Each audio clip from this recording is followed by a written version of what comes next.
Sebagai seri terakhir Nike Kyrie Flytrap, ini diakhiri dengan biasa aja. Biasalah.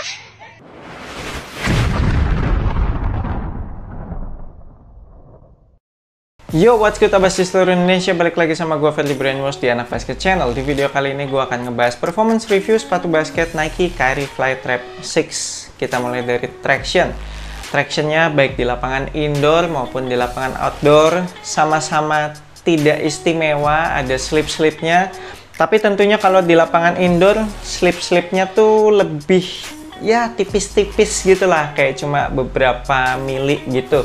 Tidak mengganggu pergerakan sama sekali, berbagai manuver tercover dengan baik juga. Cuma setiap kali gua ngerem tuh berasa kayak nggak pakem gitu loh, padahal di lapangan indoor yang bersih gitu, tapi kayak masih berasa ada slip-slipnya dikit.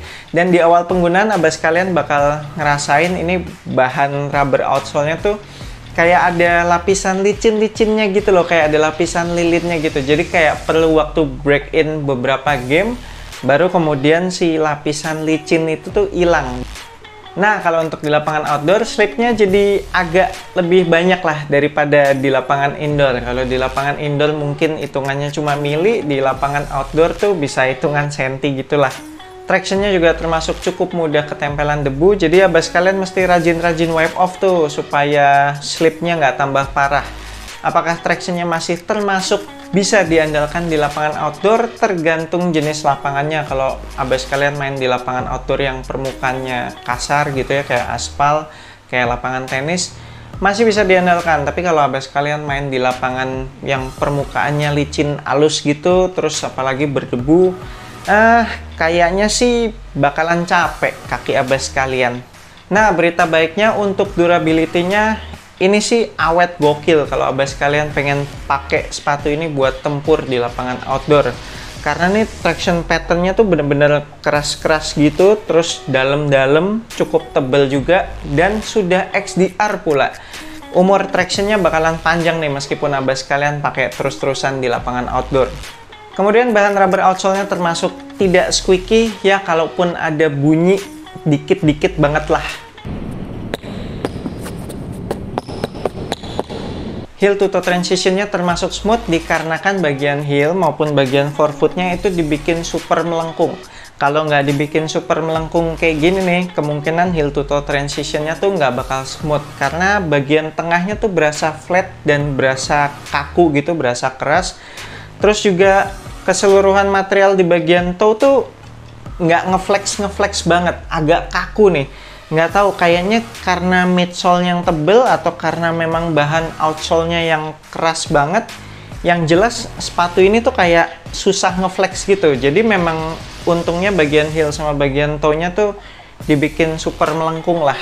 Jadi heel to toe transition-nya masih mendukung lah buat abas kalian yang doyan lari-lari. Lanjut ke cushion, Phylon foam-nya ini berasa keras, berasa stiff, terus juga forefoot zoom-nya nggak berasa sama sekali. Tapi untungnya Phylon foam-nya ini dibikin cukup tebel. Jadi meskipun keras, abas kalian berasa ya sedikit ada redaman lah karena ketebalannya itu. Di awal penggunaan tuh cushioning-nya berasa stiff, bener-bener nggak ada empuk-empuknya. Jadi tuh awal-awal main pakai sepatu ini gue kebanyakan main jump shoot aja gitu, biar si cushioning-nya break in dulu lah, baru gue berani gocek-gocek terus terbang-terbangan layup gitu. Dan ternyata cushioning-nya itu baru break in kira-kira kalau abas kalian pakai 1 hari lah, jadi pakai ya sekitar 4-5 game gitu, baru tuh besokannya dipakai lagi, cushioning-nya berasa agak-agak empuk dikit. Nah, dengan setup Phylon midsole yang tebel kayak gini, otomatis court feel-nya jadi nggak gitu dapet. Jadi kaki kita tuh nggak berasa terlalu napak tanah lah, agak tinggi gitu. Tapi untungnya kebantu sama sifat cushioning-nya ini yang responsif. Jadi kalau abas kalian pengen pakai buat gocek-gocek, bermanuver, menurut gue masih termasuk enak. Dan buat abas kalian yang mencari impact protection pada sepatu basket, pastinya nggak akan ketemu di sepatu ini. Udahlah, lupain aja deh buat yang dengkulnya bermasalah.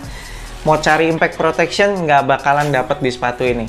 Cushioning-nya tuh lebih cocok buat ya para young bloods lah, yang masih muda-muda, yang emang nggak butuh-butuh banget impact protection. Next untuk materialnya, ya standar bahan mesh saja, nggak berasa premium di kaki, tapi ya bekerja dengan baik, berfungsi dengan baik. Termasuk zero break-in time dari awal penggunaan juga udah langsung mengikuti pergerakan kaki, nggak ada yang kaku-kaku gitu. Terus juga termasuk breathable, kalau abas kalian main di cuaca yang panas sekalipun, ini masih berasa ada sirkulasi udaranya. Material talinya aman, cukup ikat satu kali dan nggak pernah lepas-lepas selama gue pakai sepatu ini. Kemudian padding lidahnya sih berasa tipis banget, meskipun di bagian depannya tuh udah ada bahan synthetic leather gitu ya. Tapi bahan synthetic leathernya juga berasa tipis letoy gitu. Jadi kalau abas kalian sampai ngikat tali sepatu yang paling atas nih terlalu kenceng, itu bakalan berasa ganjel tuh di pergelangan kaki depan, kurang enak. Sedangkan untuk padded collarnya ini sih udah cukup tebal dan cukup padat juga. Terus juga bagian heelnya dibikin sculpted. Sekitaran pergelangan kaki berasa cukup nyaman, nggak yang sampai nyaman banget, tapi cukup aja lah. Dan berhasil mencegah adanya heel slip. Lanjut ke fitnya, kaki normal, kaki lebar. Abas kalian bisa ambil true to size, samain aja sama sizing sepatu basket Nike abas kalian yang biasanya.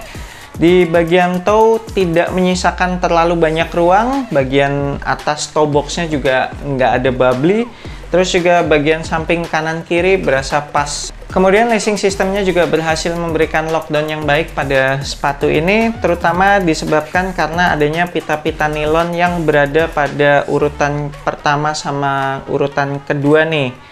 Jadi ketika talinya dikencengin, pita-pita nilonnya itu ngunci bagian midfoot kita. Setiap tingkatan talinya juga udah dikasih lubang-lubang lace locks di bagian tengah lidahnya ini, dan ditambah lagi tidak ada masalah heel slip. Jadi lockdownnya sih menurut gua bagus banget.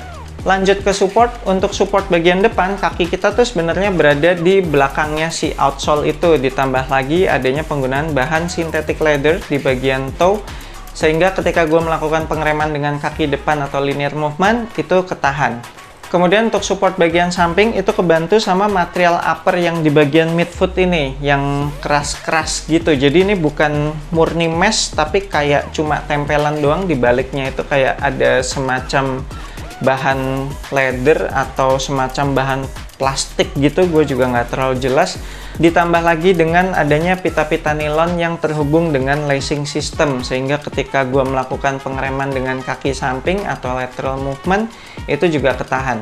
Untuk support di bagian belakang ada internal TPU heel counter, kerasnya, ketinggiannya, lebarnya udah cukup banget, terus juga padded collarnya cukup tebal, jadinya nggak ada heel slip, sehingga berasa area ankle tuh bener-bener kejaga, nggak terlalu banyak bergerak. Untuk bagian base sepatu ini, outsole-nya tuh dibikin cukup rounded, baik bagian depan maupun samping kanan kirinya, meskipun tidak se-rounded Nike Carry Flytrap yang seri-seri sebelumnya, tapi ini terhitung cukup rounded, dan setup outsole rounded kayak gini tuh sangat amat menunjang buat abas kalian yang gaya permainannya banyak melakukan manuver.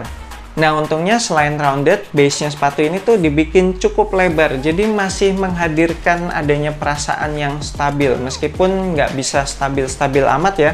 Tapi ini lebih better lah, lebih berasa stabil daripada Nike Carry Flytrap yang seri-seri sebelumnya. Itu tuh base-nya lebih nggak lebar dari ini. Oke, sekian performance review gue untuk sepatu basket Nike Carry Flytrap 6 ini. Jujur aja, gue sih agak kecewa ya sama performance-nya ya. Karena belakangan ini tuh sepatu basket Nike yang budget sejutaan itu udah banyak yang enak-enak. Terutama mengarah pada cushioning sama traction. Kayak Nike Fly.by by Mid 3. Itu aja cushion sama traction-nya udah oke. Terus ada Nike Precision 6, itu juga udah oke. Ada lagi Nike Renew Elevate, itu juga secara cushioning oke, tapi tractionnya so-so lah, agak-agak standar. Nah, kalau ini tuh udah cushioningnya nggak oke, terus tractionnya juga nggak oke, padahal biasanya sepatu-sepatu Nike Carry Flytrap tuh tractionnya gokil-gokil loh. Tapi entah kenapa Carry Flytrap yang terakhir ini malah tractionnya jadi kalah dibanding yang sebelum-sebelumnya. Sayang banget. Buat abas kalian yang pengen kop sepatu ini, nanti gue akan tinggalin link pembeliannya di deskripsi video ini. Cek aja di situ. Thank you banget udah nonton video ini. Jangan lupa support gue terus dengan subscribe YouTube Anak Basket Channel, like, share, and comment.